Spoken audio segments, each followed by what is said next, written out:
We have spent the last few videos covering and running the Qwen3.5 family in their full precision form from various angles in various flavors, as you can see on your screen. In this video though, we are going to do something different with this very impressive lineup. What we are going to do here, we are going to use this Intel's autoround, which also we have covered more than a year ago, and we are going to check out this new int4 autoround Qwen 3.5 9 billion model. Not only that, I am also going to explain in as simple words as what exactly is meant by this int4, how to get this thing installed, and we are going to test it out. This is Fahad Mirza and I welcome you to the channel.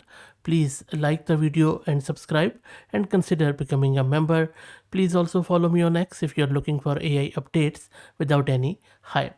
So first up, let's try to understand what exactly is this int4 version of this Qwen 3.5 model. So this Intel autoround int4 quantized version of Qwen 3.5 9 billion is using quantization. Quantization is one of those words that gets thrown around a lot in the AI community but rarely explained properly in my humble opinion. In simple terms, the original 9 billion model stores every single weight as a 16-bit floating point number. This int4 quantization compresses each of those weights down to just 4 bits.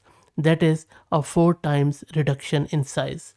The full 9 billion in BF16 sits at around 18 GB of VRAM, and we saw it when we did the video. The int4 version, which you're looking at your screen, drops that to around 4 to 6 GB of VRAM. Same model, same intelligence, fraction of the memory. What makes Intel's auto round special is how it decides to round each weight during compression. So instead of just rounding to the nearest value like naive quantization does, it uses sign gradient descent to find the mathematically optimal rounding direction for each weight individually, which is why it retains accuracy that simpler quantization methods lose.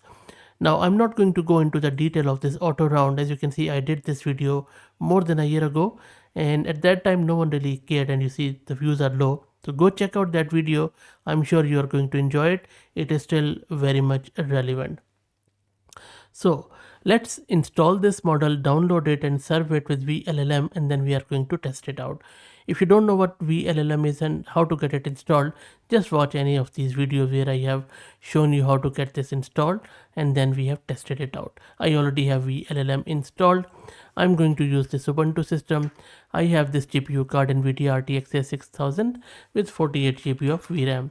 If you're looking to rent a GPU or VM or CPU on very affordable price, you can find the link to Massed Compute in video's description with a discount coupon code of 50% for range of GPUs. So let's download and serve this model with VLLM. Now you might be wondering, if the weights are being stored in int4, that is a quantization, why we are using d-type bfloat16. Well, again, weights are stored in int4 and that is a quantization, and that is what makes the model small. But when the model actually does the math during inference, which is the matrix multiplication, the attention calculation, it needs to do those computations in a higher precision format. Otherwise the error compound and quality degrades badly. So what VLLM does, it loads the int4 weights, then immediately upcasts them to bfloat16 for the actual compute. The weights are stored in a compressed zip format like int4 to save space, in other words. But when you actually use them, you unzip them to a working format, which is bfloat16, to do the calculations properly. So this d-type bfloat16 is telling VLLM what precision to use for the computation, not for the storage. And this is completely standard for the quantized models, and this is why you still get good quality outputs despite the 4 times compression in storage size. And the model is now being downloaded. And the model is now being served. Let me launch my Open Web UI so that we could play with this model in the browser. And the model is now fully loaded. Let's check the VRAM consumption of this int4 model. And at the moment it is consuming my full VRAM. The reason being I have given it the full context length. But we will also test it out with a lower one. For now, let's check the coding task as how exactly this performs even with the quantization. Now look at this test. This is testing whether the model can reason about cascading code changes across multiple files and correctly identify every downstream impact of a function signature change. And this is exactly the kind of task where real code bases need LSP tools, but a model has to do it purely through reasoning. So I'm just telling it I have this code base, there is this authenticate function, and it needs to update the authenticate function that handles both method. So let's see if it is able to do that. Let's run this. Let's wait for it to come back.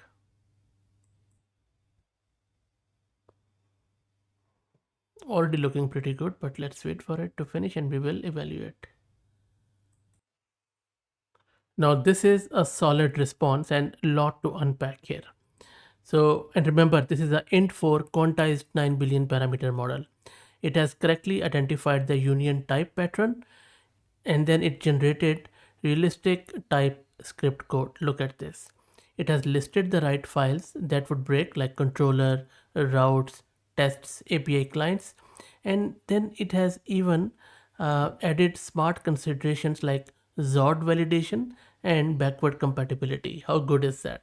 The thinking block at the top shows the model was self-aware, which I just showed you, and this is enough to acknowledge it had no actual code base and made reasonable assumption rather than hallucinating fake file paths. Hallucination is the biggest problem with these quantized versions, but Intel's autoround has done a wonderfully good job, and that is why I would highly suggest you to watch this video.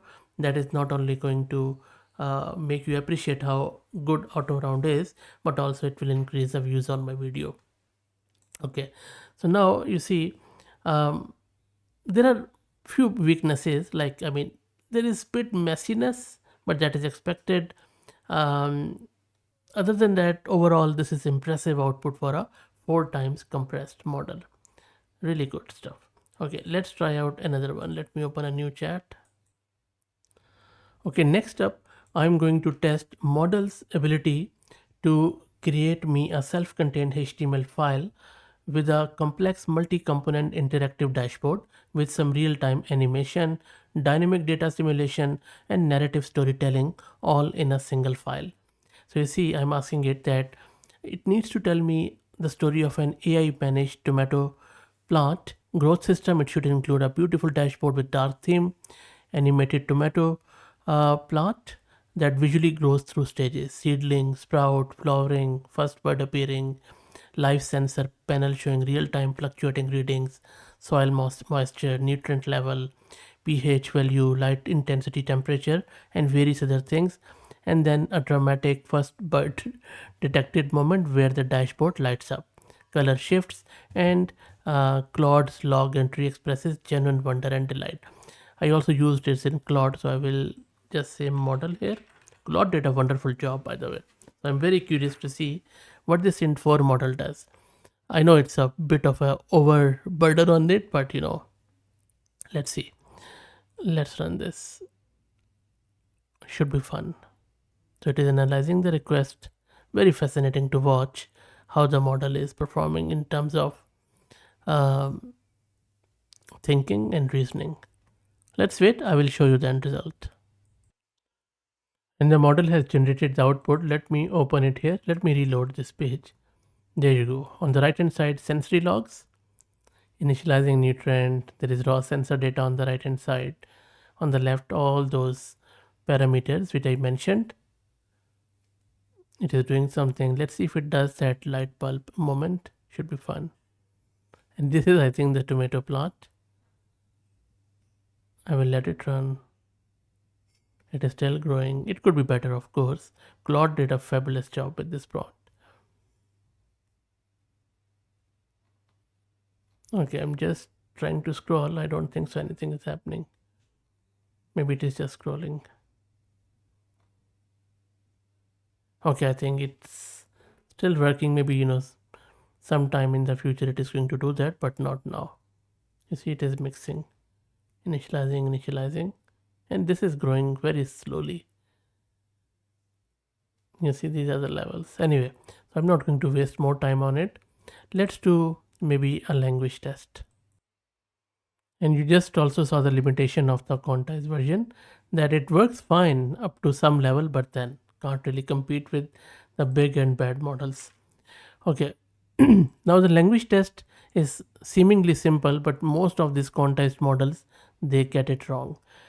Let's see if it is able to write 10 sentences ending with the word happy.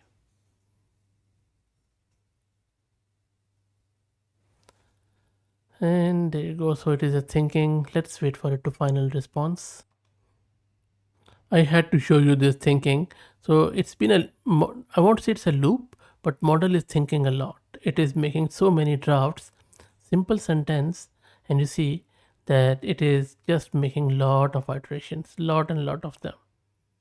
They said, okay, now you have think. It is checking again, and now it is again. It is waiting. You see how cool is that? And finally, it has given me this answer, which is not 100% correct, as you can see, like this number 9 and number 3 are not good, also the number 10, but some of them it has got right even after thinking this much. Look at this thinking. Interesting, isn't it? So much thinking. Okay, so I think you got the idea that for testing purposes, for run of the mill, if it's a big model, you can do the quantization, it is going to do well, but don't expect the performance of the full precision or the big models. Now, coming back to that thing which I was, sorry, I'll just show you this one, the VRAM consumption thing. So I'll just, this is where I was running that VLLM serve command, and I'll just wait. So earlier when I ran that command, I ran it without mentioning any context length. So it just pre-allocates the whole context length window, which I think it is 262K, which is huge. So it just pre-allocates the VRAM for that KV cache. But here you see that I'm just giving it now context length of 8K. So the VRAM consumption should be less. And the model is loaded again. Let me show you the VRAM consumption. The model is around 8K, as you can see here. The rest of it is just KV cache here, just over 11 gig of. So you can reduce it further, but I won't suggest it. Keep it at 8K or above. That's it. This is our Qwen3.5 9 billion, amazing model in 9 billion category. And then you have now this int4. That's a wrap on the Intel autoround int4 quantized. Same similar intelligence, quarter the size, and now you know exactly why quantization matters and how to run it locally. Again, thank you for the support. Please like the video and subscribe. See you in the next one.